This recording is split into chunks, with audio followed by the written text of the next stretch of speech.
ये दूर दूर तक फैले हरे भरे पहाड़ भारत की सरकार को रास नहीं आ रहे। यहाँ की हरियाली, जंगली जानवरों की खुशहाली और यहाँ बसे इंसानों की खुशी भारत सरकार को चुभ रही है। हम एक ऐसे आजाद देश में रह रहे हैं जहाँ आम जनता को कुछ रुपये का लालच देकर पूरा देश उजाड़ा जा रहा है। अरावली की खूबसूरती अपने आप में एक जन्नत है, खासकर मानसून में जब सूखी चट्टानें हरी चादर ओढ़ लेती हैं। ये न केवल लाखों जीव जंतुओं का घर है, बल्कि इसे दिल्ली एनसीआर के फेफड़े भी कहा जाता है। ये थार मरुस्थल की धूल को आगे बढ़ने से रोकती है और हमारे भूजल को रिचार्ज करती है। ये गोंडवाना लैंड का अस्तित्व है, ऐसी पर्वत श्रृंखला है जो हिमालय से भी करोड़ों साल पुरानी है। अरावली पर्वतमाला दिल्ली, हरियाणा, राजस्थान और गुजरात तक फैली ये पहाड़ियां सिर्फ पत्थर नहीं बल्कि उत्तर भारत की ढाल है। दुनिया की सबसे पुरानी पर्वतमाला अरावली में ही फैल आदिवासी जन्मा। यह केवल पहाड़ी नहीं है, यह देश का इतिहास समेटे हुए है। यह लाखों जीवों का घर है, पर अब मूर्खों के कारण यह उजड़ने वाली है। इस खूबसूरती पर अब एक काला साया मंडरा रहा है। इंसान के लालच ने इस कुदरती दीवार को खोखला कर दिया है। भारत सरकार ने छत्तीसगढ़ के हंसदेव जंगल उजाड़ दिया, बक्सर का जंगल उजाड़ा, सिंगरौली, बस्तर, सरगुजा और अब दुनिया की सबसे पुरानी पर्वतमाला अरावली पर भेड़ियों की नजर है।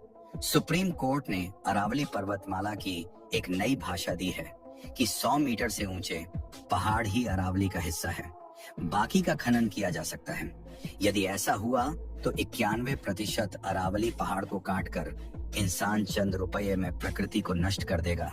मूर्ख इंसान एक ऐसे गृह की खोज करे रहा है जहां वह बस सके। वह कभी मंगल ग्रह पर जाना चाहता है तो कभी चंद्रमा पर उतरता है, पर उस गधे को यह नहीं पता कि भगवान ने जिस ग्रह पर उसे पैदा किया पहले उसे तो बचा कर रखे। इंसान उस चाह की तलाश में रहता है जो उसके पास नहीं है और उसकी परवाह नहीं करता जो उसके पास है। अरावली और यह धरती हमारी माँ है। गाय को मानने वाला समाज धरती माँ को भूल गया। भूवैज्ञानिकों का मानना है कि अरावली का मुख्य निर्माण काल लगभग 1.8 अरब वर्ष पूर्व शुरू हुआ था। इसकी तुलना में हिमालय बहुत युवा है, मात्र 5 करोड़ वर्ष पुराना।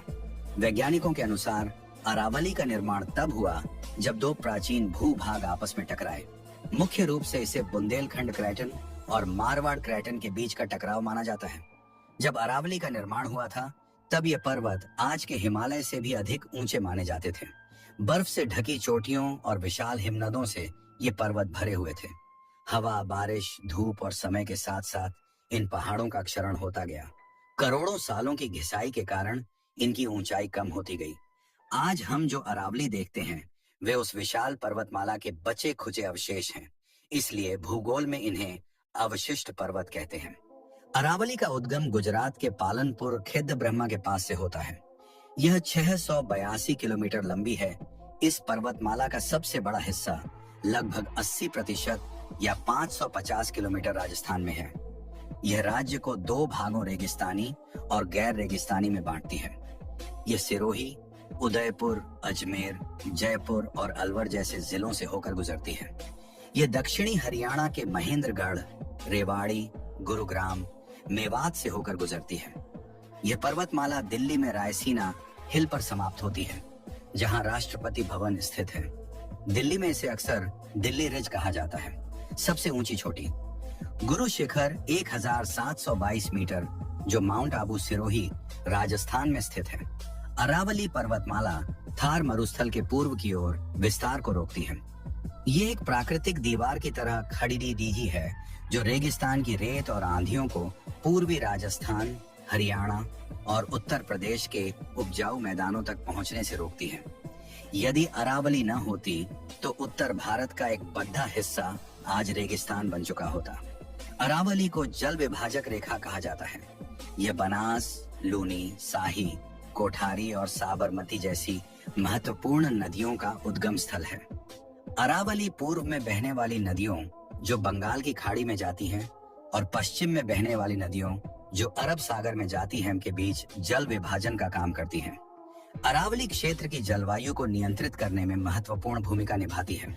हालांकि अरावली की दिशा अरब सागर के मानसून के समानांतर है, जिससे पश्चिमी राजस्थान में कम वर्षा होती है, लेकिन यह बंगाल की खाड़ी से आने वाली मानसूनी हवाओं को रोककर पूर्वी राजस्थान में अच्छी वर्षा करवाती है।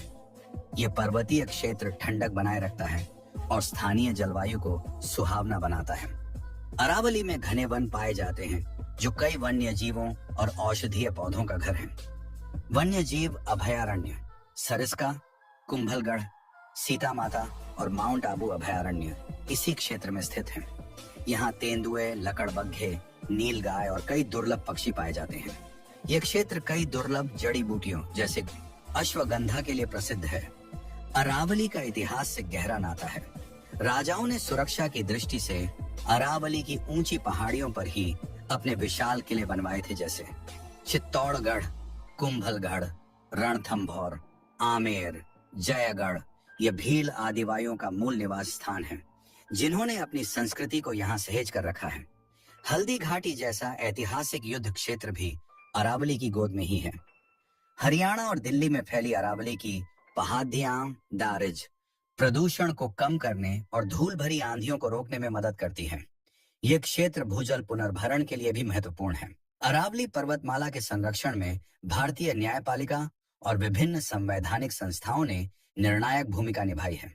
सुप्रीम कोर्ट ने एएमसी मेहता बनाम भारत संघ मामले में ऐतिहासिक पहल करते हुए वन विभाग को व्यापक संरक्षण रणनीति बनाने का निर्देश दिया, जिसके परिणाम स्वरूप 2002 में केंद्रीय अधिकार प्राप्त समिति सीईसी ने अरावली में निर्माण गतिविधियों पर पूर्ण प्रतिबंध लगा दिया।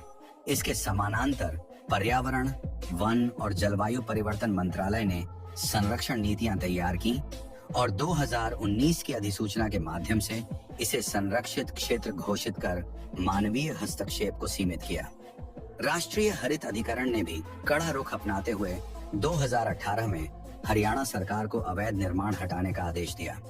इसके अलावा राष्ट्रीय स्वच्छ गंगा मिशन वनीकरण और मृदा संरक्षण के द्वारा तथा राष्ट्रीय जैव विविधता प्राधिकरण जैव विविधता की रक्षा करके अरावली के प्राकृतिक स्वरूप को बहाल करने में महत्वपूर्ण योगदान दे रहे हैं। लेकिन अब सुप्रीम कोर्ट ने ऐसा कह दिया कि पूरा देश खिलाफ हो रहा है। बिजनेस स्टैंडर्ड की एक रिपोर्ट के अनुसार 20 नवंबर को एक पीठ ने केंद्रीय पर्यावरण मंत्रालय की एक समिति द्वारा प्रस्तुत सिफारिशों को स्वीकार कर लिया, जिसमें उत्तर पश्चिम भारत में 692 किलोमीटर की सीमा को परिभाषित करने के तरीके को मानकीकृत करने की मांग की गई थी। नए मानदंडों के तहत अरावली के भीतर किसी भी भू आकृति में स्थानीय राहत से कम 100 मीटर की ऊंचाई होनी चाहिए, जिसमें इसकी ढलान और आसपास के क्षेत्र शामिल हैं। कोर्ट ने केंद्र को डिटेल्ड साइंटिफिक मैपिंग करने और एक सस्टेनेबल माइनिंग प्लान बनाने का भी निर्देश दिया और आदेश दिया कि जब तक यह काम पूरा नहीं हो जाता तब तक कोई नई माइनिंग लीज जारी न की जाए।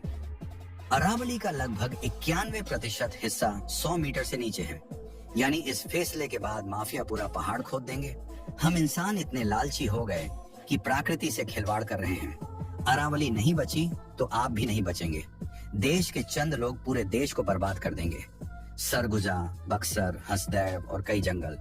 और अब अरावली दुनिया की सबसे पुरानी पर्वतमाला को नष्ट करने का काम किया जा रहा है।